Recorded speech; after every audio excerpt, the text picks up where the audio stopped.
Assalamualaikum warahmatullahi wabarakatuh. Bismillah, walhamdulillah, wassalatu wassalamu ala rasulillah wa ba'du. Saudara-saudara kaum muslimin di mana saja Anda berada, kembali kita lanjutkan ngaji kitab Qatrul Ghais. Melanjutkan pertanyaan kaifa tu'minu billahi, bagaimana engkau beriman kepada Allah.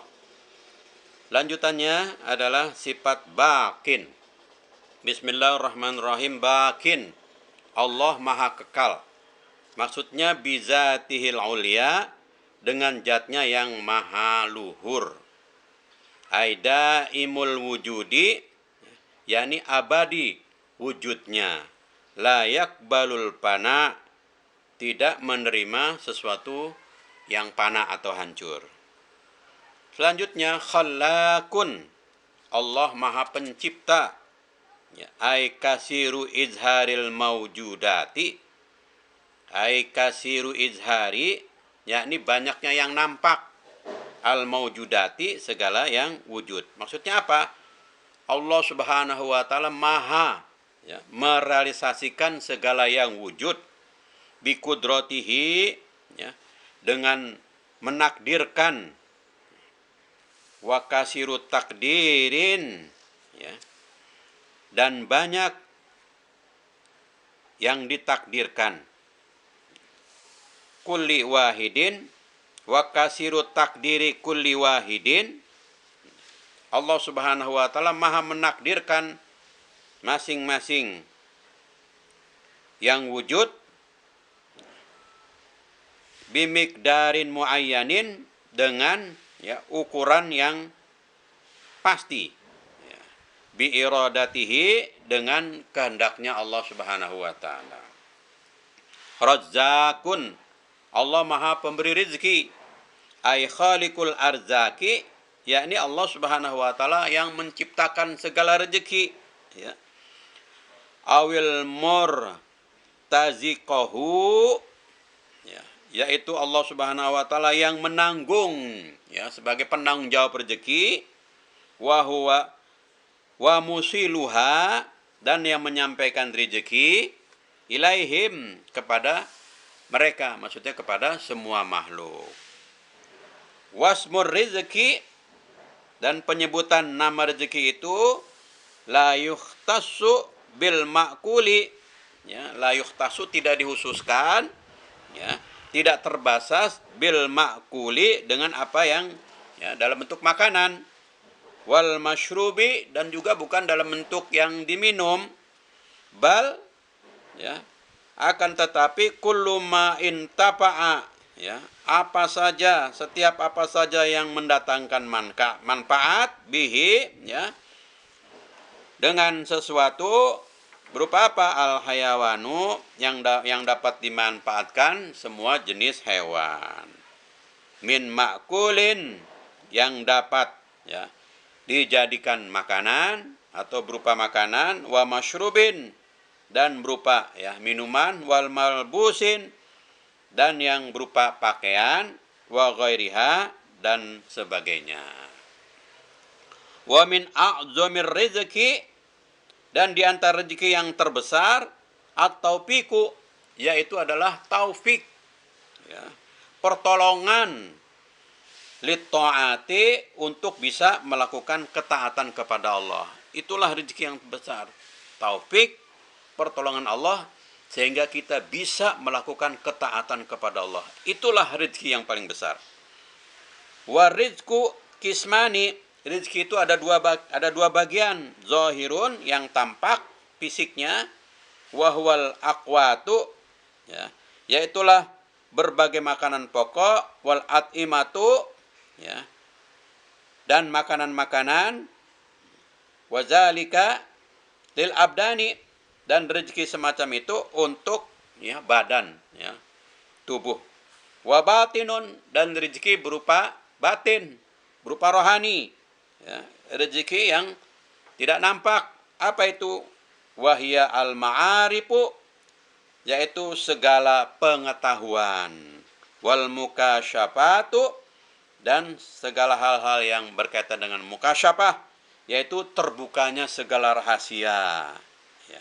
Wazalika, dan rezeki semacam itu lil kulubi, untuk hati, untuk makanan hati. Wal israri, dan hal-hal yang bersifat rahasia atau nurani. Wa'lam, saudara kaum muslimin yang dimuliakan Allah, ketahuilah annahu ta'ala, bahwa Allah subhanahu wa ta'ala yusilur rizqa, menyampaikan rizki ila jami'i makhlukatihi, kepada seluruh makhluknya.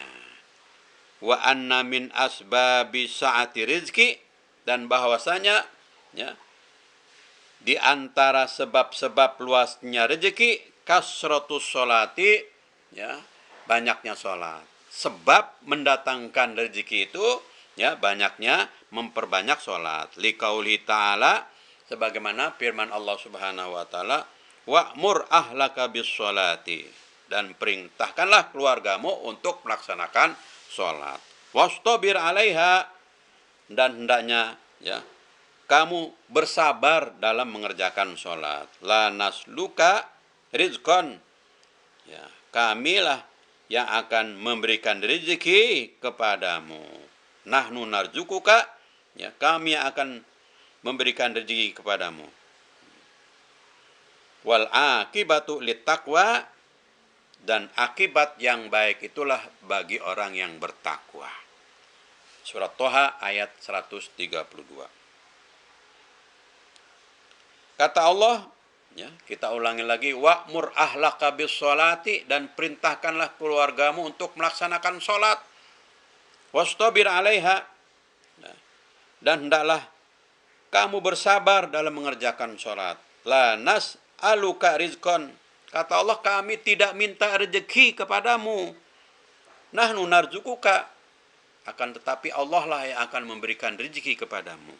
Wal akibatu littaqwa, dan akibat yang baik dengan sebab kita melaksanakan ibadah salat, ya, littaqwa, maka akibat itu berpulang atau kembali kepada orang yang bertakwa. Saudara kaum muslimin yang dimuliakan Allah Subhanahu wa taala. Wassalati wassalami, yang kedua adalah memperbanyak mengucapkan salawat dan salam ala Nabi sallallahu alaihi wasallam, kepada Nabi Muhammad sallallahu alaihi wasallam. Kalau pertama tadi sebab mendatangkan rezeki adalah memperbanyak salat yang wajib dan sunnah, ya. Yang kedua adalah wassalatu wassalami ala Nabi sallallahu alaihi wasallam. Yang kedua, sebab mendatangkan rezeki adalah kita berselawat kepada Nabi kita Muhammad sallallahu alaihi wasallam. Allahumma sholli ala Muhammad sallallahu ala Muhammad, atau Allahumma sholli ala sayyidina Muhammad, dan macam-macam bentuk selawat. Wal istighfari, yang ketiga adalah istighfar, mohon ampun kepada Allah Subhanahu wa taala. Itu menjadi sebab ya datangnya rezeki atau luasnya rezeki. Kita membaca istighfar, astagfirullah, astagfirullah, astagfirullah, aku mohon ampun kepada Allah, atau astagfirullahalazim allazi la ilaha illa huwal hayyul qayyum wa atubu ilaih. Atau cukup singkat saja seperti tadi, astagfirullah, astagfirullah. Saudara kaum muslimin yang dimuliakan Allah. Selanjutnya Rabbun, maknanya adalah Tuhan. Wa maknahu, makna Rabbun, maknanya pengertiannya adalah ma'budun, ya, zat yang disembah. Wa minhu, dan diantara qauluka, ya, terucap olehmu, Rabbunallahu, Tuhan kami adalah Allah. Bagaimana dalam surat Al-Had ayat 40, surat Fussilat ayat 30, surat Al-Ahqaf ayat 13. Rabbunallah, Tuhan kami adalah Allah. Wa malikun, dan Allah maha merajai. Wa minhu, dan diantaranya firman Allah Subhanahu wa taala, qauluhu ta'ala, firman Allah Subhanahu wa taala, lillahi mulkus samawati wal ard, kepunyaan Allah lah apa yang ada di langit dan apa yang ada di bumi. Kepunyaan Allah lah kerajaan langit dan bumi. Ya. Surat Al-Maidah ayat 120, surat Asy-Syura ayat 49. Saudara kaum muslimin, selanjutnya bila syarikin, Allah Subhanahu wa taala tanpa ada yang menyekutui, ya. Ai syabihin lahu, yakni tidak ada yang menyerupai Allah. Ai fir rububiyati, yakni dalam hal rububiyah atau ketuhanan. Wala diddin, Allah Subhanahu wa taala tidak ada tandingannya. Ai la nazirin, tidak ada yang mirip. Wala niddin, dan tidak ada yang sepadan. Mumasilin, yaitu Allah Subhanahu wa taala tidak ada yang persis Allah Subhanahu wa taala. Diulangi lagi, wala diddin, Allah Subhanahu wa taala tidak ada yang sama, ai la nazirin, yakni tidak ada yang mirip, wala niddin, dan tidak ada yang sepadan, ai mumasilin, yakni yang persis. Jadi Allah Subhanahu wa taala sama sekali tidak ada yang menyamainya, tidak ada yang mirip sama Allah, dan tidak ada yang persis Allah Subhanahu wa taala. Wal farqu, dan di antara perbedaan baina syabihati wan naziri wal mumasili, perbedaan antara, ya, asyabih serupa, wan nazir mirip, wal mumasili, ya, persis. Apa itu di antara perbedaan tiga itu? Yang pertama syabih serupa, wan nazir mirip, wal mumasili persis. Apa di antara tiga perbedaan itu? Annan nazira, bahwasanya adalah yang dimaksud dengan yang mirip, ya, ma yusawi, apa yang menyamai, wala fi wajhin, ya, walaupun di salah satu hal saja. Wal syabihu, dan yang serupa maksudnya apa? Ma yusawi aksarul wujuhi, ya, sesuatu yang menyamai di sebahagian besarnya. Wal mumasilu, dan yang dimaksud persis adalah apa? Ma yusawi, ya, sesuatu yang menyamai fi jamil wujuhi, pada semua seluruhnya, ya, padahal seluruhnya, padahal segala bentuknya. Jadi itu perbedaannya, ya. Kalau mirip, ya, pada satu hal saja, ya. Kalau menyamai sebahagian besarnya, ya. Kalau persis berarti semua muanya, ya, sama. Saudara kaum muslimin yang dimuliakan Allah Subhanahu wa taala. Qala Al-Barawi, ya, berkata Syekh Al-Barawi, wala yajuzul bahsu, tidak diperbolehkan membahas an zatillahi ta'ala, tentang zat Allah Subhanahu wa ta'ala. Wala an sifatihi, begitu juga tidak boleh membicarakan tentang sifat-sifatnya. Li'anna tarakal idaraki, karena sesungguhnya, ya, tidak meraih, ya, pemahaman. Li'anna tarakal idraki, karena sesungguhnya, ya, tidak meraih pemahaman. Idrakun berarti meraih pemahaman. Wal bahsu fi zatillahi ta'ala, dan pembahasan atau membahas tentang zat Allah Ta'ala, isyrakun, adalah perbuatan syirik. Itu menurut Syekh Al-Barawi.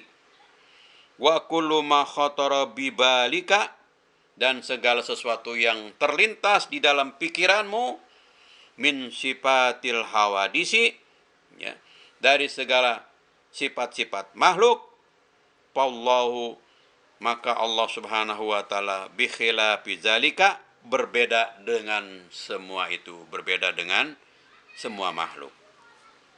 Faidatun, ya, maknanya atau faedahnya apa maksudnya ini? Man taraka arba'a kalimatin, barang siapa yang telah meninggalkan 4 kalimat, ya, kamula imanuhu, maka sempurnalah imannya. Apa itu? Aina, di mana? Wa kaifa, bagaimana, wa mata, kapan, wa kam, dan berapa. Ya. Jadi kita harus meninggalkan 4 perkara ini, pertanyaan-pertanyaan. Ya. Aina Allah, di mana Allah? Kaifa Allah, bagaimana Allah? Mata Allah, kapan Allah? Wa kam Allah, berapa Allah? 4 pertanyaan ini harus kita hindari. Itu maksudnya dari pernyataan Syekh Al-Barawi. Kemudian apa? Ya. Fa in qala laka, maka jika seseorang berkata kepadamu, qailun, ya, bertanya, ainallahu, di mana Allah? Fajawabuhu, maka jawabnya adalah laisa fi makanin, maka Allah Subhanahu wa taala tidak berada di suatu tempat, wala yamurru alaihi, dan Allah tidak terlewati ya oleh zamanun, oleh waktu. Ya. Jadi kalau ada orang bertanya, ainallah, di mana Allah? Maka jawabnya Allah tidak berada di satu tempat. Ya. Dan tidak terlewati oleh suatu waktu atau oleh suatu masa, oleh suatu zaman. Pertama. Yang kedua, wa in qala laka, dan jika ada orang itu berkata ya kepadamu, kaifallahu, bagaimana Allah itu? Faqul lahu, maka katakanlah kepada orang yang bertanya itu, laisa kamislihi syai'un, maka Allah Subhanahu wa taala tidak ada sesuatu pun yang serupa dengan dia. Ya. Tidak ada sesuatu yang serupa dengan Allah Subhanahu wa taala. Wa in qala laka, dan jika ia berkata kepadamu, ya, ada orang bertanya kepadamu, matallahu, kapan Allah? Ya, kapan Allah wujud? Maksudnya begitu. Ya, faqul lahu, maka katakanlah kepada orang yang bertanya itu, awalun, yang pertama kali ada Allah, bila ibtidain, Allah itu ada tanpa permulaan, wa akhirun, dan akhirnya bilantihai, dan terakhir tanpa penghabisan. Ya, jadi kalau ada orang mengatakan kepada kita, bertanya kepada kita, mata Allah, ya, kapan Allah itu wujud? Maka kita bisa menjawabnya, ya, Allah ada ya tanpa permulaan, ya, dan tanpa ada akhirnya. Ya. Wa in qala laka, dan jika ada orang bertanya kepadamu, kamillahu, berapa Allah itu? Ya, berapakah Allah?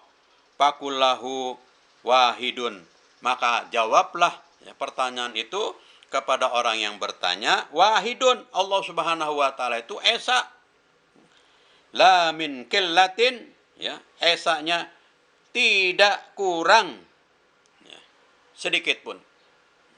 Maka katakanlah firman Allah Subhanahu wa taala, qul huwallahu ahad, katakanlah Allah Subhanahu wa taala itu Maha Esa.